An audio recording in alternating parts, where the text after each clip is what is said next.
নমস্কার, সার্থক academy YouTube চ্যানেলের পক্ষ থেকে সবাইকে সুস্বাগতম। আশা করি তোমরা সকলে ভালো আছো। আমি তোমাদের জন্য এই ভিডিওটিতে তুলে ধরছি 2026 সালের ক্লাস 7 তথা সপ্তম শ্রেণীর ছাত্রছাত্রীদের রায় ও মার্টিন প্রশ্ন বিচিত্রা থেকে থার্ড ইউনিট টেস্ট তথা তৃতীয় পর্যায়ক্রমিক মূল্যায়নের জন্য পরিবেশ ও বিজ্ঞান বিষয়ের 2 নম্বর মডেল স্কুলের প্রশ্নপত্রের সেটটির সম্পূর্ণ সমাধান করছি। তার আগে তোমাদের কাছে অনুরোধ, তোমরা ভিডিওটি না টেনে পুরোটা দেখো। ভিডিওটি কেমন লাগলো কমেন্ট করে জানিও। ভিডিওটিতে লাইক দাও এবং শেয়ার করো, এবং চ্যানেলে নতুন হলে চ্যানেলটিকে সাবস্ক্রাইব করে চ্যানেলের সঙ্গে যুক্ত হয়ে যাও। আলোচনা শুরু করছি 229 নম্বর পেজের 2 নম্বর model school Bagnan high school HS. এই স্কুলের প্রশ্নপত্রের সেটটির সম্পূর্ণ সমাধান করছি। প্রথমে ফিজিক্যাল সায়েন্সের পার্টটি লক্ষ্য করো। একে তাকে সঠিক উত্তরটি নির্বাচন করো। প্রথম নিচে জ্বর হওয়া কোনো রোগীর শরীরের উষ্ণতা পাওয়া গেলে 104 ডিগ্রি ফারেনহাইট। ওই উষ্ণতায় সেলসিয়াস থার্মোমিটারে মাপলে মান হবে অপশান সির উত্তর ঠিক 40 ডিগ্রি ফারেনহাইট। 2 নম্বরে সমতল আয়নার সঙ্গে লম্বভাবে কোনো আলোকরশ্মি ওই আয়নার উপর আপতিত হলে প্রতিফলন কোণের মান হবে অপশান বিতে 0 ডিগ্রি। 3 নম্বরে স্ক্রু ড্রাইভারের গতি প্রদত্ত কোন গতির উদাহরণ? অপশান ডিতে মিশ্র গতির উদাহরণ। 4 নম্বরে ভিনিগারের মধ্যে কিছুটা খাবার সোডা মেশানো হলো, এর ফলে ভিনিগারের অপশান সিতে আম্লিক ধর্ম হ্রাস পাবে। 5 নম্বরে কোন পলিমারটি বায়োডিগ্রেডেবল? অপশান সিতে মাংসপেশির প্রোটিন।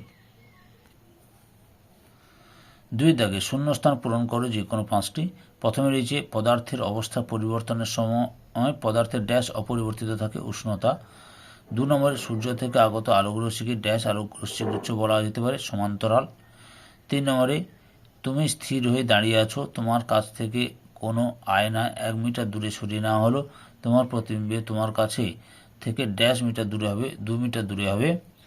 4 নম্বরে গলগণ্ড বা গয়টার রোগে ড্যাশ গ্রন্থি ফুলে ওঠে, থাইরয়েড গ্রন্থি ফুলে ওঠে। তারপরে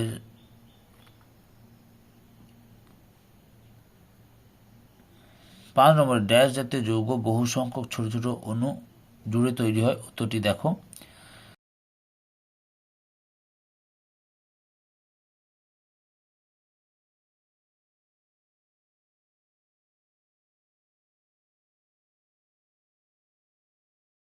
6 নম্বরে চর্বি বা উদ্ভিজ তেলকে কস্টিক ক্ষারসহ গরম করে ড্যাশ তৈরি করা হয়, সাবান তৈরি করা হয়।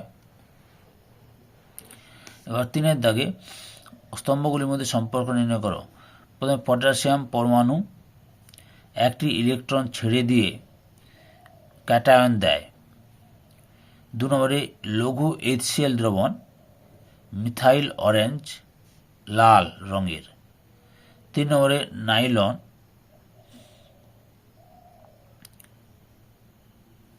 কৃত্রিম পলিমার নন বায়োডিগ্রেডেবল। স্টার্চ প্রাকৃতিক পলিমার, সিতে বায়োডিগ্রেডেবল। পাকস্থলীর রস পিএইচ প্রায় 1 তীব্র আম্লিক। 4 থেকে নিচের প্রশ্নগুলি অতি সংক্ষিপ্ত উত্তর দাও যে কোনো 5টি। প্রথম হচ্ছে কোনো বস্তুর উপর ক 10N ও খ ওই বস্তুর উপর 7N বল প্রয়োগ করার ফলে এর মানে নিউটন, উভয় কৃতকার্যের পরিমাণ একই হয়, কোন ক্ষেত্রে বস্তুটি সরণ বেশি হয়? খ বস্তুটির ক্ষেত্রে। 2 দাগে PACSO অক্ষরগুলির মধ্যে কোনগুলির প্রতিবিম্বের পার্শ্ব পরিবর্তন ঘটবে না? এ ও। 3 নম্বরে এমন একটি পদার্থের উদাহরণ দাও যাকে তাপ দিলে গলন না হয়ে সরাসরি বাষ্পীভবন হয়, কর্পূর, ন্যাপথলিন।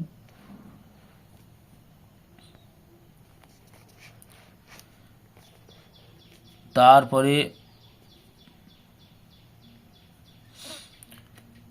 4 দাগে সমীকরণ সহ বিয়োজন বিক্রিয়ার উদাহরণ দাও। এই প্রশ্ন উত্তরটি তোমাদের রায় আর মার্টিন সহায়িকা বিহার 178 নম্বর পেজে রয়েছে, লক্ষ্য করো। 187 নম্বর পেজে রয়েছে।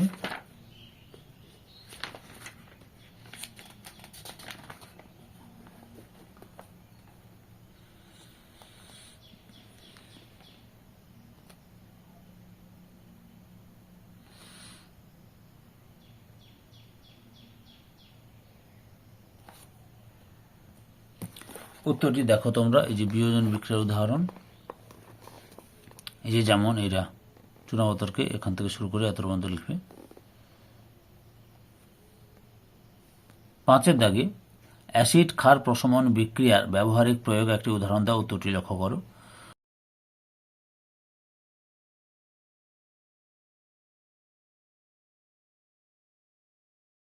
পরিবর্তনশীল যোজ্যতা আছে এমন দুটি ধাতুর নাম ও চিহ্ন লেখো। যেমন আয়রনের চিহ্ন হচ্ছে Fe 2 এবং 3, পরিবর্তনশীল যোজ্যতা। তামার কপার Cu, এর পরিবর্তনশীল যোজ্যতা 1 এবং 2।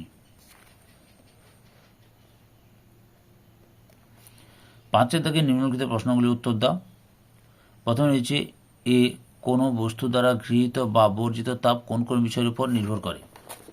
15 নম্বর পেজে রয়েছে কোন কোন বিষয়ের উপর নির্ভর করে। এই যে বস্তুর ভর, উষ্ণতা বৃদ্ধির হার বা হ্রাস এবং বস্তুর উপাদান, এগুলির উপর নির্ভর করে।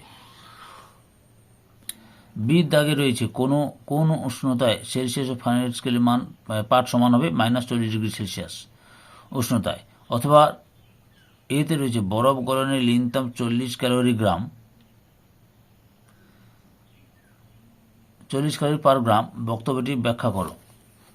20 নম্বর পেজে রয়েছে উত্তরগুলি রায়ান মার্টিনের সহায়িকা বই থেকে তোমাদের দেখাচ্ছি। এই যে লক্ষ্য উত্তরটি, এই যে এখান থেকে শুরু করে এত পর্যন্ত লিখবে।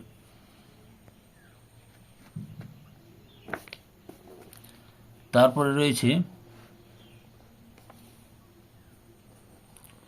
বিদায়ে 0°C উষ্ণতায় বরফের খণ্ডে একটি গর্ত করে তাতে 5°C প্রাথমিক উষ্ণতায় জল পূর্ণ করলে ওই জল বরফে হবে কি? তোমার উত্তরের সপক্ষে ব্যাখ্যা দাও। উত্তরটি লক্ষ্য করো।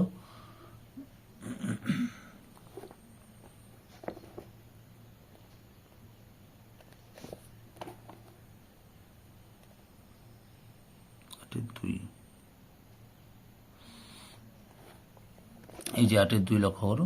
এই যে এখান থেকে শুরু করবে, এত পর্যন্ত লিখবে। আগের ভিডিওগুলো দেখতে চাইলে আমার চ্যানেলের প্লে লিস্টে গিয়ে দেখে নাও, না হলে এই ভিডিও ডিসক্রিপশনে তার লিঙ্ক দেওয়া রয়েছে, ওখানে ক্লিক করে দেখে নিতে পারো। অথবাতে 2 নম্বরে রয়েছে সূচিছিদ্র ক্যামেরার মূল নীতি কি?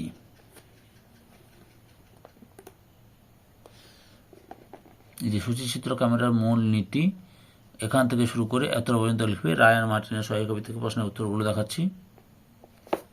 পরের প্রশ্ন রয়েছে সূচিছিদ্র ক্যামেরার উৎপন্ন প্রতিকৃতির বৈশিষ্ট্যগুলি লেখো।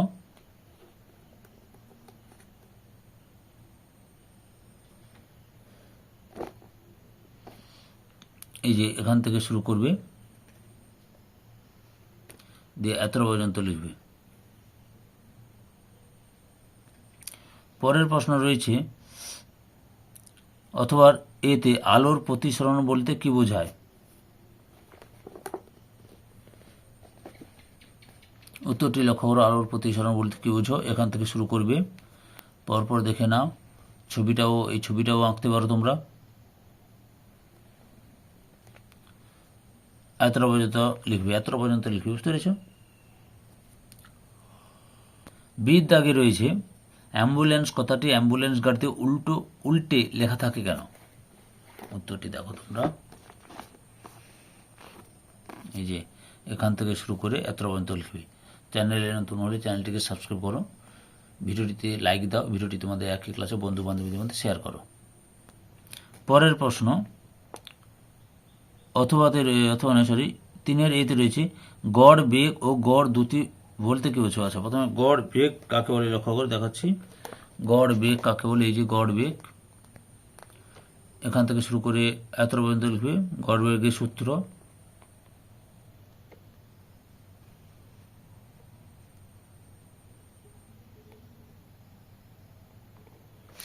তারপরে রয়েছে গড় দ্রুতি বলতে কি বোঝো? এই উত্তরটি দেখো। এখান থেকে শুরু করে এত পর্যন্ত লিখবে। এই তার সূত্রটি দেখো।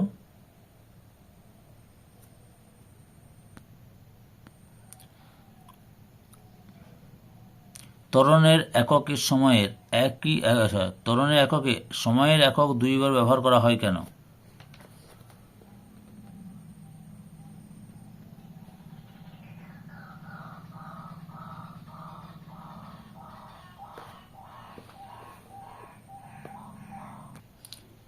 উত্তরটি দেখো, এই যে এখান থেকে শুরু করবে, পরপর দেখে না,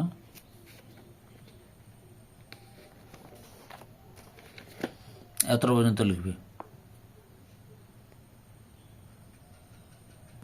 অথবাতে রয়েছে নিউটনের দ্বিতীয় গতিসূত্রটি বিবৃত করো। লক্ষ্য করো নিউটনের দ্বিতীয় গতিসূত্র, এই যে তোমরা এখান থেকে শুরু করে এতটা পর্যন্ত লিখবে নিউটনের দ্বিতীয় গতিসূত্রটি। নিউটনের দ্বিতীয় গতিসূত্র থেকে প্রথম গতিসূত্রটি প্রমাণ করো। 144(6)(2।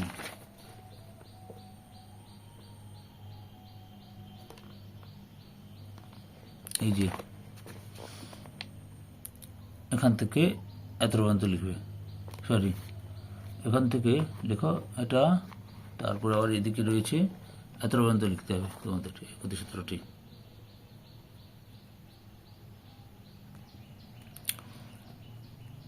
চারের এতে রয়েছে একটি ধাতু এম এর ক্লোরাইডের সংকেত MCl3 হলে ধাতুটির সালফেটের সংকেত কি হবে? M2SO4 এর হোল 3। তারপর কি রয়েছে, বি দাগে যোজ্যতা সর্বদা পূর্ণ সংখ্যায় হয়, ভগ্নাংশে হয় না কেন? উত্তরটি দেখো, রায়ান মার্টিনের সহায়িকা থেকে দেখাচ্ছি, এখান থেকে শুরু করে এত পর্যন্ত লিখবে। 5 দাগে রয়েছে মনোমার কাকে বলে? উত্তরটি দেখো, মনোমার কাকে বলে, এই যে এখান থেকে শুরু করে এতটা লিখবে এবং উদাহরণটা লিখবে, অর্থাৎ এতটা পর্যন্ত লিখবে তোমরা। তারপরে হচ্ছে টেফলন মনোমারের একটি নাম লেখো।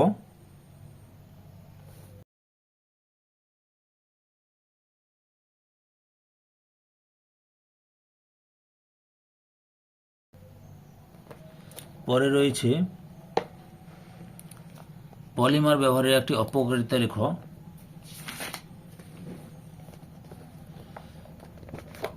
এই যে উত্তরটি লেখো, পলিমার কিভাবে পরিবেশকে দূষণ করে, এখান থেকে শুরু করে এতর মতো লিখবে।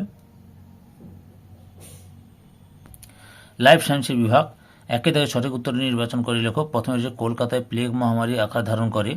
অপশান এতে 1899 সালে। 2 নম্বরে টিকাদানের মাধ্যমে 1977 সালে পৃথিবীর বুক থেকে নির্মূল হয়। অপশান বিতে গুটি বসন্ত। 3 নম্বরে মেরু অঞ্চলে বরফ গলে যাওয়ার ফলে বিপন্ন হয়ে পড়েছে। অপশান সিতে এম্পেয়ার পেঙ্গুইন। 4 নম্বরে কেরালা প্রদত্ত কোন পর্বের অন্তর্গত প্রাণী, কোরাল প্রদত্ত কোন পর্বের অন্তর্গত প্রাণী? অপশান বিতে নিডারিয়া। 2 দাগে রয়েছে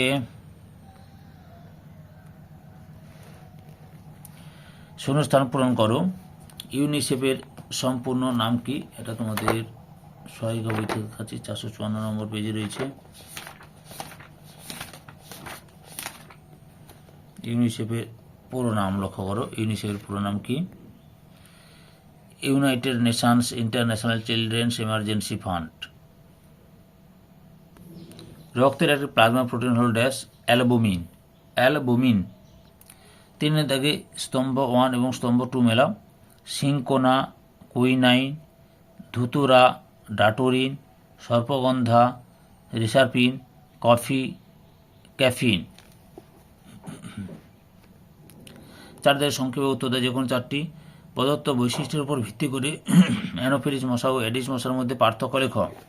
339 নম্বর, 439।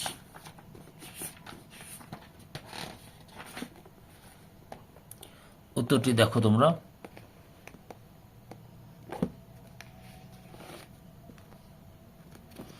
এই অ্যানোফিলিস মশা এবং এডিস মশার পার্থক্য। এই যে টিক চিহ্নগুলো মারা আছে সেগুলো তোমরা লিখে নেবে, বুঝতে পেরেছ? পরের প্রশ্ন, 2টি উপকারী ছত্রাকের নাম লেখো, এরা কিভাবে উপকার করে তা উল্লেখ করো।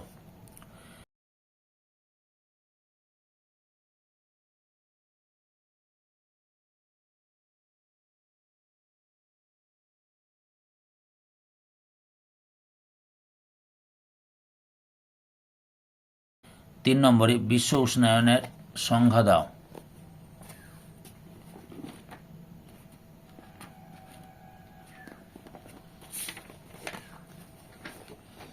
উত্তরটি দেখো, বিশ্ব উষ্ণায়নের সংখ্যা কাকে বলে।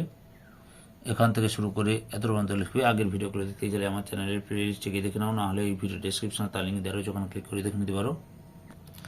পরের প্রশ্ন রয়েছে 4 নম্বরে, পূর্ব হিমালয়ের বায়োডাইভার্সিটি হটস্পট কী কী অঞ্চল নিয়ে গঠিত?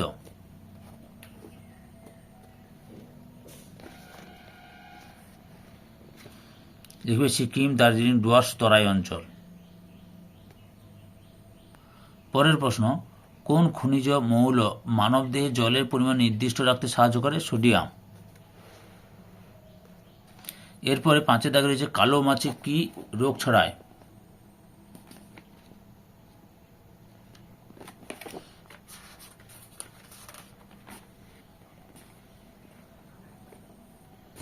এই যে কালো মাছি কি রোগ ছড়ায়?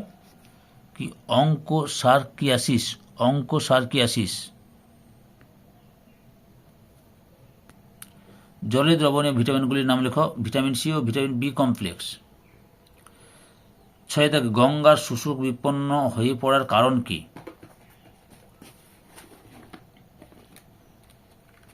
(386 নম্বর পেজে রয়েছে রায়ান মার্টিনের সহায়িকা বই থেকে প্রশ্ন উত্তরটি দেখাচ্ছি তোমাদের।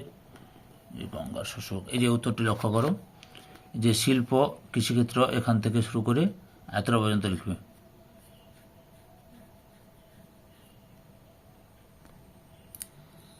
ভারত ছাড়া অপর একটি মেগা ডাইভার্সিটি দেশের নাম লেখো।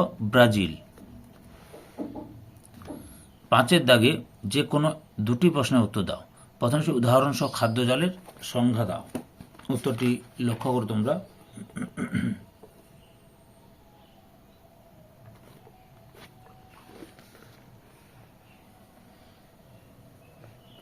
এই যে খাদ্য জাল কাকে বলে, এখান থেকে শুরু করে এত পর্যন্ত লিখবে খাদ্য জাল। আর একটা খাদ্য জালের উদাহরণ লক্ষ্য করো, 6 কেজির উদাহরণ। এটা হচ্ছে খাদ্য জালের উদাহরণ। এই উদাহরণটা লিখতে পারো তোমরা। পরের প্রশ্ন রয়েছে, একটি পরিণত ম্যানগ্রোভ উদ্ভিদ প্রতি বছরে প্রতি হেক্টর জমিতে কত পরিমাণ কি খনিজ পদার্থ পরিবেশে সরবরাহ করে তা লেখো।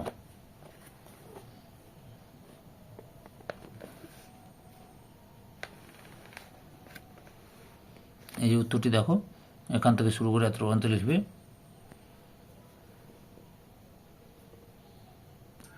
তিন নম্বরে রয়েছে, মানসিক স্বাস্থ্য ভালো রাখতে তুমি কি কি পদক্ষেপ গ্রহণ করবে? এই উত্তরটি দেখো, রায়ান মার্টিনের সহায়িকা বই থেকে দেখাচ্ছি। এখান থেকে শুরু করবে। আগের ভিডিওগুলো দেখতে চাইলে আমার চ্যানেলের প্লে লিস্টে গিয়ে দেখে নাও, না হলে এই ভিডিও ডেসক্রিপশনে তার লিঙ্ক দেওয়া রয়েছে, ওখানে ক্লিক করে দেখে নিতে পারো। এত পর্যন্ত লিখবে। 4 নম্বর রয়েছে, যক্ষা রোগের লক্ষণ ও প্রতিকার লেখো। আচ্ছা, উত্তরটি দেখো, যক্ষা রোগের লক্ষণ আর প্রতিকারগুলো দেখো। এই যে প্রতিকার, এখান থেকে এত পর্যন্ত রয়েছে প্রতিকারের উপায় বা প্রতিকার। 6 দাগে যে কোনো 2টি প্রশ্নের উত্তর দাও। প্রথমে রয়েছে, পৃথিবীর জীব বৈচিত্র্য হ্রাসের জন্য জলবায়ু পরিবর্তন কিভাবে দায়ী তা যথাযথ উদাহরণ সহ উল্লেখ করো।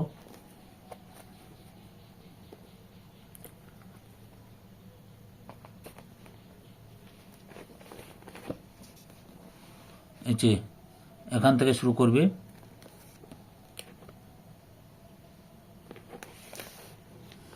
এতটা পর্যন্ত লিখবে।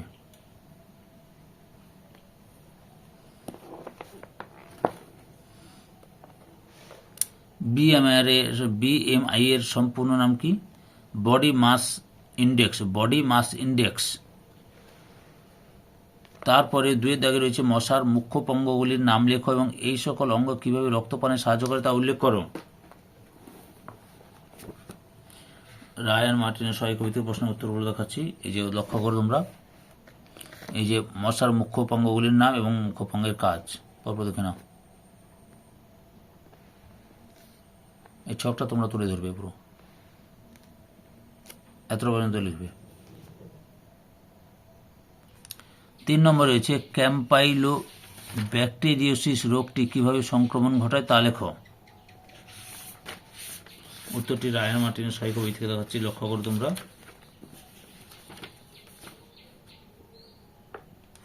কি রয়েছে,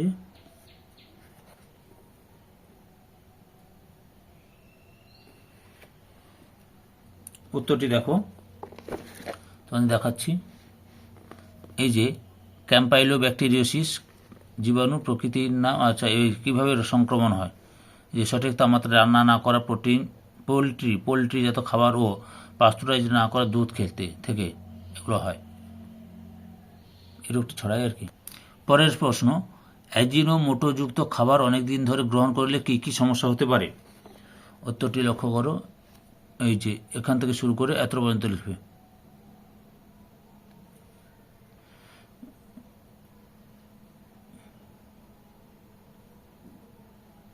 পরের প্রশ্ন, একটি উপকারী ব্যাকটেরিয়ার নাম লেখো। ল্যাক্টোব্যাসিলাস।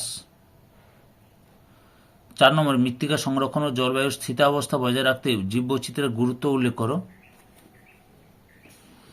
377 নম্বর পেজে রয়েছে রায়ান মার্টিন সহায়িকা বই থেকে প্রশ্নের উত্তরগুলো দেখাচ্ছি তোমাদের। কি বলছে? মৃত্তিকা সংরক্ষণ ও জলবায়ুর স্থিতাবস্থা। আর প্রথম মৃত্তিকা সংরক্ষণ লক্ষ্য করো, এই যে এখান থেকে শুরু করে এত পর্যন্ত লিখবে জীববৈচিত্র্যের গুরুত্ব মৃত্তিকা সংরক্ষণের ক্ষেত্রে। আর জলবায়ুর স্থিতিকরণ বা স্থিতাবস্থা, এই যে এখান থেকে শুরু করে এত পর্যন্ত লিখবে। ধৈর্য সহকারে সম্পূর্ণ ভিডিওটি দেখার জন্য তোমাদের সবাইকে অসংখ্য অসংখ্য ধন্যবাদ। আজকে এই পর্যন্ত, পরবর্তী ভিডিওতে আবার দেখাবে। Tata, bye bye.